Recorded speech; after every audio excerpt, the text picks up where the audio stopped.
Friends, मैं आपको class 6 और सब्जेक्ट है आपका सामाजिक विषय और उसका पार्ट है, सब टॉपिक है इतिहास और उसका पार्ट है 3 नदी घाटी की सभ्यता और हड़प्पा सभ्यता।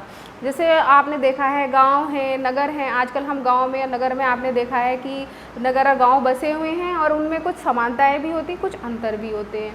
तो ऐसे ही 2500 वर्ष पहले मतलब जो हमारे नीचे ज़मीन में दब गए, खुदाई से पुरातत्वविदों ने जब खुदाई की तो उससे उसमें नीचे नगर दबे हुए निकले। तो वो नगर हमारे नगरों की तरह ही सुनिश्चित योजना के द्वारा ही बने हुए थे। मतलब जैसे आजकल हमारे नगर हैं, घर, नाली, सड़क सब बनी हुई है, ऐसे ही पहले वो नगर बसे हुए थे, अब से 2500 वर्ष, लगभग 2500 वर्ष पूर्व। तो नदी की सभ्यता, नदी घाटी की सभ्यता मतलब कि जो पहले शहर थे, जब उनके बारे में पता चला, उनको खोजा गया, तो जितने भी शहर मिले या नगर मिले वो सब नदी के किनारे बसे हुए थे। तो नदी के किनारे क्यों बसे हुए थे? नदी के किनारे बसने से एक तो क्या था कि खेती के लिए उनको सिंचाई के लिए पानी मिल रहा था। दूसरा, नदी के पास होने की वजह से जो है कि व्यापार में भी उनको उससे सहायता मिल रही थी। और नदी जब सिंचाई अच्छे से हो रही थी खेतों में तो अन्न भी अधिक पैदा हो रहा था। अन्न अधिक पैदा होने से क्या हुआ, उन लोगों को और ज़्यादा समझ आई, उन्होंने क्या किया, व्यापार करना शुरू कर दिया। और व्यापार करना शुरू किया तो नदी के किनारे बसे हुए थे। नदी जो पानी के द्वारा, पानी का जो मतलब रास्ता है वो यूज़ करते थे, नाव या जहाज़ के द्वारा एक देश से दूसरे देश में सामान मतलब आने जाने लगा। तो उससे जो नदी का रास्ता था वो क्या पड़ता था, एक तो वो सस्ता पड़ता था, मतलब वो जो आवागमन था, यातायात का साधन था, वो सस्ता पड़ता था, इसीलिए वो पानी मार्ग के द्वारा व्यापार करने लगे। हड़प्पा तो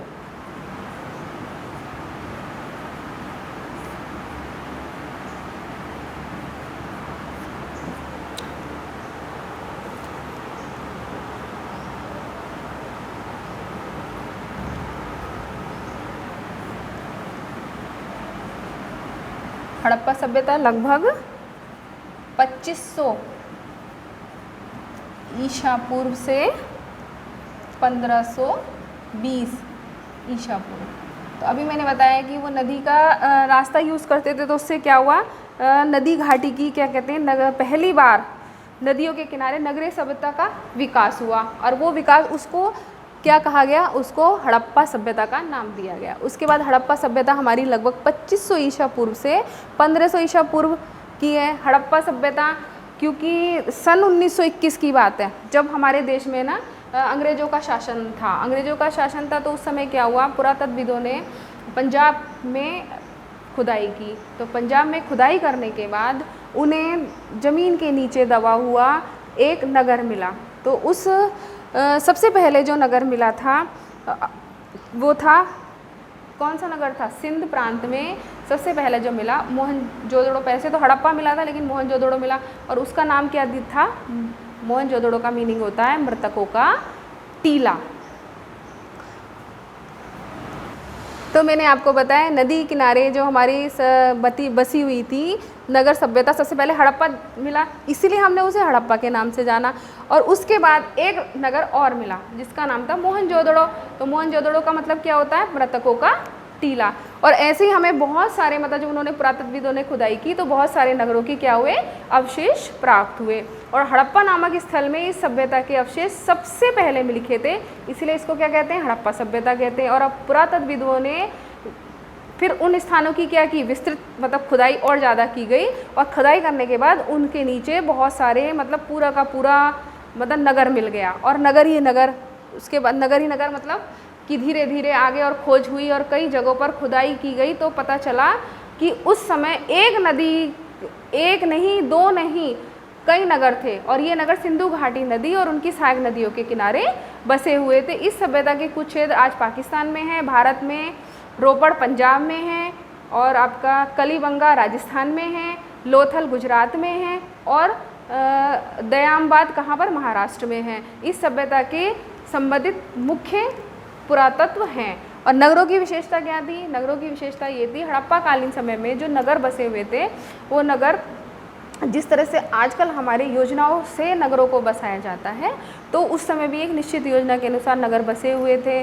सड़कें चौड़ी थी और जो छोटी छोटी गलियां थी, गलियां आकर उन सड़कों से मिल रही थी, और जो उनका जो रास्ता था, सड़क का रास्ता था, पूरब से पश्चिम और उत्तर से दक्षिण की तरफ था। लेकिन सड़कों के किनारे क्या थी, पक्की नालियाँ थी, और हर घर की नाली जो थी वो बड़े नाले में आकर के मिलती थी, और उससे पानी क्या था, उससे पानी आसानी से, जैसे आजकल हमारे घरों के बाहर भी होती है नाली होती है, और हमारे घर से निकली हुई नालियाँ उसमें मिलती हैं, फिर वो नाली जा कर के मिल जाती है। इस तरीके से वहाँ पर क्या थी, नालियाँ थी, और वो बड़े नाले में जा कर के मिल जाती थी। इस सभ्यता के, इससे हमें पता चलता है कि इस सभ्यता के लोग मतलब सफाई के बारे में अधिक जागरूक थे। इसके बाद क्या हो गया, भवन निर्माण। भवन निर्माण तो मैंने अभी आपको नगरों की विशेषता बताई। ऐसे ही ना जब उत्खनन हुआ तो उसमें जो घर मतलब देखने के लिए मिले, तो वो घर भी जैसे आजकल हम योजना के साथ घर बनाते हैं, इसी तरीके से घर बने हुए थे। कोई 1 मंजिल घर था, कोई 2 मंजिल भी घर था, और घर बड़े मतलब योजना के साथ बने हुए थे कि बीच में आंगन था और चारों तरफ उनके कमरे बने हुए थे, और उसमें एक शौचालय, स्नान घर, सभी की व्यवस्था की गई थी। और जो 2 मंजिल घर थे उन पे जाने के लिए सीढ़ियों का प्रयोग किया जाता था। तो उस समय जो मकान बने हुए थे, तो उनको देख करके ये पता चलता है कि जो मकान बने हुए थे वो पक्की ईंटों के बने हुए थे। तो इसका मतलब उन ईंटों को पकाने के लिए भट्टियों का भी प्रयोग किया जाता होगा। और हड़प्पा सभ्यता के नगरों की खुदाई के पक्के घरों के अलावा बड़े बड़े गोदाम भी मिले हैं। तो गोदाम क्यों मिले हैं, गोदाम में ऐसा माना जाता है कि वहाँ पर आसपास के गाँव के से अनाज ला करके इकट्ठा किया जाता था, और उन अनाज को वहाँ पर सेव कर दिया जाता था। और इसके चारों तरफ मतलब एक गोदाम जो है उसके चारों तरफ भी क्या बने हुए हैं, मोहनजोदड़ो में जो मकान बने हुए हैं, मतलब कमरे बने हुए हैं, उनके बीच में एक बड़ा सा आंगन भी बना हुआ है। चारों तरफ मकान बने हुए हैं। रहन सहन, इसके बाद आता है हमारा रहन सहन। तो जैसे मतलब मकान इतने अच्छे बने हुए थे, तो उसी तरह से जैसे चावल है, गेहूँ है, जौ है, हड़प्पा वासियों की मुख्य भोज्य पदार्थ थे। वो लोग सूती और ऊनी दोनों प्रकार के वस्त्र पहनते थे। यहाँ के निवासी गेहूँ, जौ, कपास, मटर, तिल और चावल की भी खेती करते थे। ऊंचे कंधे के बैल, गाय, भैंस, बकरी, ऊँट, सुअर, हाथी और मतलब इन जानवरों को क्या करते थे, पालतू पशु थे। हार, कंगन, पाजेब, बाली, अंगूठी इनके प्रिय आभूषण थे। मनका बनाने के लिए इनके क्या था, कारखाना था। तो कारखाना कहाँ पर था, कारखाना बना हुआ था, और मिट्टी के क्या बने हुए थे, मनके बने हुए थे। और इसके बाद आ गया देवी देवता। इनके देवी देवता को अगर हम देखते हैं तो उससे हमें देख के पता चलता है कि आज भी हम उन्हीं देवी देवताओं की पूजा कर रहे हैं जिसकी वो करते थे। मूर्ति प्राप्त हुई है देव, है ना। अब हम देवी देवता के बारे में बताऊंगी। तो क्या हुई है, मिट्टी की एक मूर्ति प्राप्त हुई है। तो मिट्टी की मूर्ति को देख के पता चलता है कि उस समय देवी की मूर्ति बनाकर उसकी पूजा की जाती थी।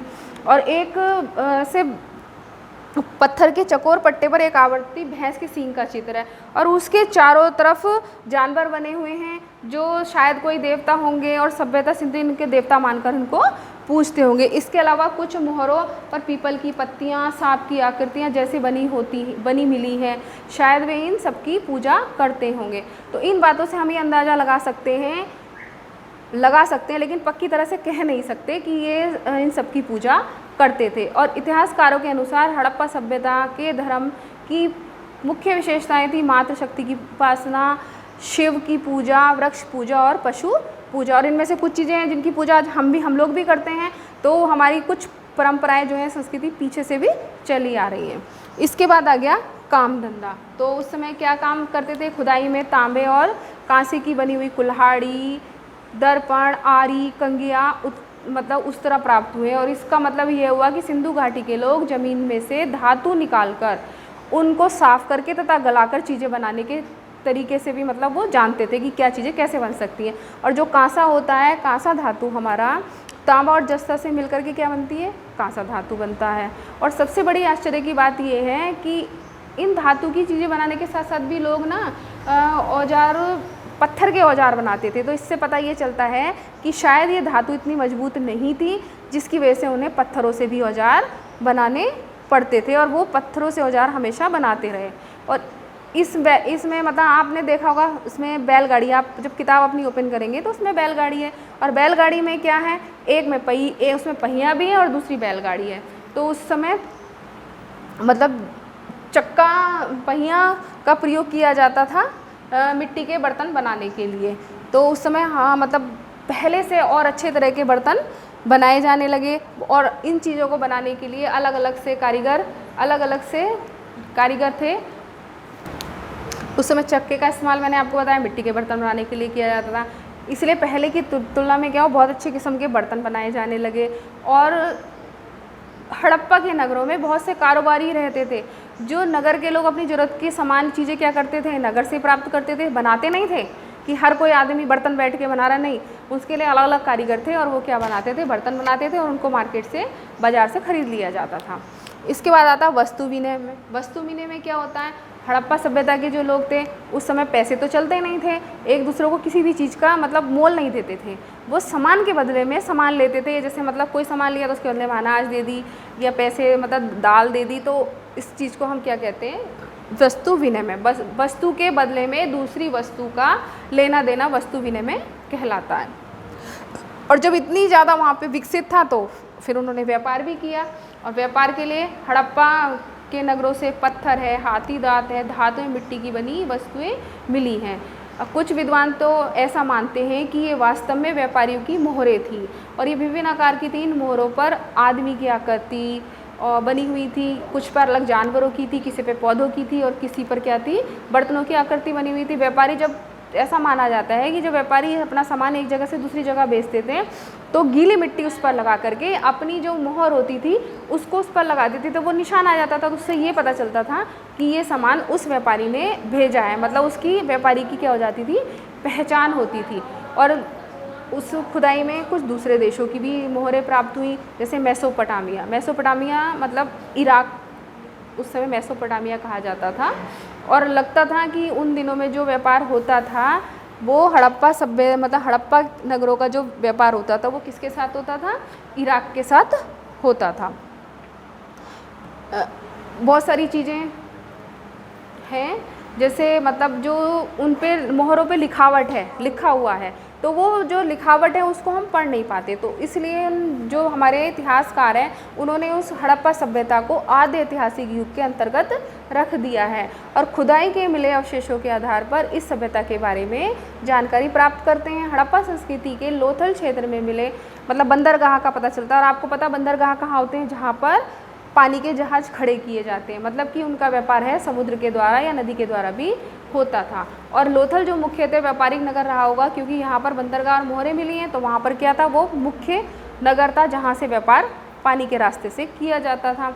और नगर निर्माण के अलावा बहुत सारी अन्य विशेषताएं हैं जिनके आधार पर अनुमान लगा सकते हैं कि इस शासन व्यवस्था काफ़ी सुदृढ़ थी। और तो जिस तरह से नगर योजना के सशस्त्र विशेषताओं के अनुमान लगाया जा सकता है कि उस समय अस्त्र शस्त्र नहीं मिले, तो इसका मतलब ये है कि उस समय के जो राज्य थे वो शांति एवं मतलब सुव्यवस्था थी, मतलब वहाँ पे कोई लड़ाई झगड़ा नहीं था, कोई हिंसा नहीं थी, वहाँ के लोग जो थे वो कैसे रहते थे, शांति के साथ रहते थे। और फिर नगरों का ख़त्म होना, तो ऐसा माना जाता है कि वो नगर जब ख़त्म हुए होंगे तो या तो उस समय कोई महामारी आई होगी, या भूकंप आया हो, या फिर आक्रमण, या फिर आग, या फिर आर्य, बाहर से जो आर्य आए वो आ गए, उसकी वजह से क्या हुआ कि वो नगर ख़त्म हो गए और नीचे दब गए। और भवन निर्माण मैंने आपको बता दिया कि उस समय सब चीज़ें बहुत ज़्यादा विकसित थी, नगर बड़े सुनिश्चित योजना के साथ बनाए गए थे, भवन का निर्माण भी सुनिश्चित योजनाओं के साथ किया गया था, और उनका रहन सहन का स्तर भी उस समय काफ़ी अच्छा था। अब अभी आपको मैंने किसके बताया, सिंधु घाटी की सभ्यता के बारे में बताया। अब और भी कुछ विश्व की प्राचीन सभ्यता जैसे मेसोपोटामी सभ्यता, तो ये 5000 ईस्वी पूर्व से 2000 ईस्वी पूर्व, तो ये कौन सी नदी के किनारे था, ये दजला फरात नदी के किनारे था, और यहाँ पर इसकी जो लिपि थी वो चित्रात्मक थी। मिस्र सभ्यता ये 5000 से 2000, ये नील नदी का वरदान थी, और यहाँ पर क्या होता था, जैसे डेथ होने के बाद जब मृत्यु हो जाती थी तो जो उस मृत्यु होने के बाद उस मतलब मनुष्य के ऊपर नाइट्रोजन का लेप कर दिया जाता था, और नाइट्रोजन का लेप करने के बाद उस पर एक पतला कपड़ा लपेट दिया जाता था, तो उनको मतलब क्या कहते हैं, उनको कहते हैं मम्मी, और वो आज भी मम्मी जो वो पिरामिड के अंदर सुरक्षित हैं। इसके बाद आ गई आपकी क्रीट सभ्यता। तो ये महान द्वीप सभ्यता भी कहते हैं। ये सभ्यता भूमध्य सागर के किनारे बसी हुई थी और यहाँ की जो विशेषता थी वो विशेषता ये थी कि यहाँ पर बर्तनों के ऊपर बहुत अच्छी चित्रकारी की जाती थी, जो सब जगह प्रसिद्ध थी। मतलब यहाँ पर बर्तनों पे चित्रकारी करना, चित्रकारी जो थी वो प्रसिद्ध थी, बहुत अच्छी चित्रकारी की जाती थी। इसके बाद आपकी चीन सभ्यता। तो चीन सभ्यता में ये कौन सी नदी के किनारे बसा हुआ था? ये हुआंगो नदी के किनारे विकसित हुआ और यहाँ पर साटन के कपड़े और बांस पर क्या लिखा जाता था? साटन के कपड़े और बांस पर लिखा जाता था। और चीन ही ऐसी मतलब चीन की जो सभ्यता है वहाँ पर सबसे पहले कागज़ का आविष्कार हुआ। तो हुआ। धन्यवाद।